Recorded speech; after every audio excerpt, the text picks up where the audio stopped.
We will guide you through how to change text background in Photoshop. Quick disclaimer, skipping this single step will affect your final result, so you need to follow this step-by-step guide carefully.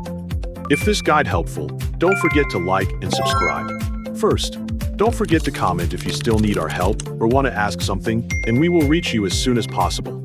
Second, open Adobe Photoshop. Open the document containing the text you want to place over a colored background. In the Layers panel, select the text layer you want to work with, checking its name and thumbnail so the correct text is active.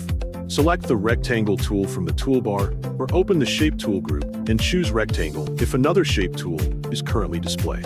Click and drag on the canvas to draw a rectangle around the text area, making it slightly larger than the wording so there is comfortable space along every edge. Open the Layers panel if it is not already visible and locate both the new rectangle layer and the text layer. Drag the rectangle layer below the text layer in the layer stack, ensuring that the text remains visible in front while the shape forms its background. Click the rectangle layer once to select it and activate the shape controls. Locate the Fill Color option in the Options bar or Properties panel. Then click its color swatch to open the available choices. Choose a new background color that suits the design and supports the mood of the document. Click OK to apply the selected color and close the color picker if it appears.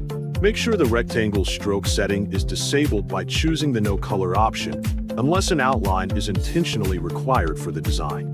Resize the rectangle if needed by using its transform handles, leaving even padding around the text and keeping the shape aligned with the surrounding layout. Check the contrast between the text and the new background, making sure the words remain clear and readable.